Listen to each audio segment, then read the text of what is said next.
जंतर मंतर पर है, दिल्ली में है, और जो देश की बहादुर बेटियां इनसे बातचीत करते हैं। कितने दिन से आप धरना में हैं? बहुत टाइम हो गया है, मतलब 10-12 दिन हो गए। 12 दिन हो गए। हाँ, अच्छा, सरकार की तरफ से कुछ आश्वासन मिलने की उम्मीद है? अभी तक नहीं दिख रही। इतने दिन हो गए, 35 डेज हो गए, अभी कोई इम्प्रूवमेंट तो नहीं दिख रहा है, क्योंकि अगर होता तो ये नहीं हो रहा होता अभी। आप कहाँ से आई? मैं यहीं से हूँ, दिल्ली से।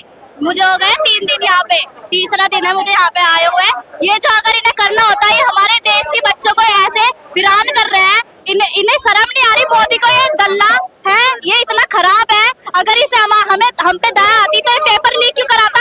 इतने बच्चों की जान चली गई हो, इतने बच्चों की जान चली गई है। क्यों चली गई है? उसी की वजह से चली गई है। मर्डर करवाता है ये। फांसी क्यों करते हैं? उसी की वजह से डालते हैं वो फांसी। क्यों कूदते हैं छत पे से? इसलिए कूदते हैं। साला मरेगा एक दिन। लड़कियों की भी बददुआ लगेगी, और लड़कियों के जो रेप वगैरह होते हैं, जो बाहर जाके देश बच्चों को खा लेता पका के, वो उसी में गैंग में भी मिला हुआ है। आप कहाँ से आई? मैं फरीदाबाद। फरीदाबाद जी। हरियाणा से। आप भी नीट की तैयारी कर रही थी? नीट की तो नहीं तैयारी कर रही मैं, लेकिन एज अ फ्यूचर दूसरों के लिए या जो कर रहे हैं उनको सपोर्ट करने के लिए मैं यहाँ पे आई हूँ। आप सपोर्ट के लिए आए हैं, समर्थन में आई हैं। आप किधर से आई हैं? हम दिल्ली से साकेत। आप नीट की तैयारी कर रही हैं? नहीं, मैं तो पॉलिटिकल साइंस स्टूडेंट हूँ। और आप? मैं नीट की तैयारी कर रही हूँ। तो कितनी बार नीट का एग्जाम दिया आपने? मैंने 3 बार। 3 बार? तीसरा था मेरा।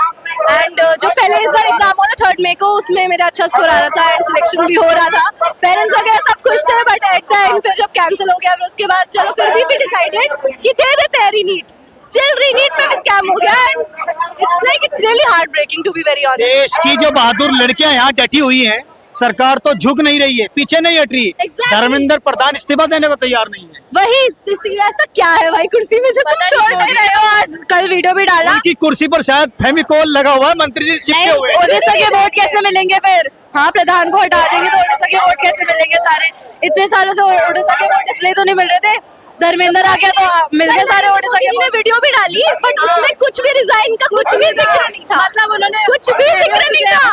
उनको सुनाई नहीं देता हमारी क्या डिमांड्स है। उन्होंने बोला जिन्होंने क्लिक किया हम उनको हटा देंगे। हिंदुस्तान की शेरनियों, एक बात सुनो, जब से मोदी सरकार हुकूमत में आई है, जो भी बिल पास करती है, चाहे वो गलत हो सही, सरकार पीछे नहीं हटती। अब स्टूडेंट क्या करेंगे? हम लोग वही प्रोटेस्ट, हम डटे रहेंगे। 25 दिन हो चुके हैं और लगे रहेंगे। चाहे 50 दिन हो जाए, पीछे नहीं 50 दिन 50 साल हो जाए, हम तो यहीं पे हैं। नहीं डटे रहो। और क्या, हम अब यही बूढ़े हो जाएंगे, बट हम यहीं रहेंगे, हम लेके रहेंगे। लेकिन 50 में जो जनरेशन आ रही है उसकी भी तो एजुकेशन खराब ही है।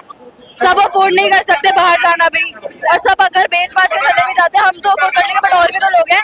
ये देश की शेरनियां, बहादुर बेटियां यहीं डटी रहेंगी जब तक इस्तीफा और समाधान नहीं हो जाता।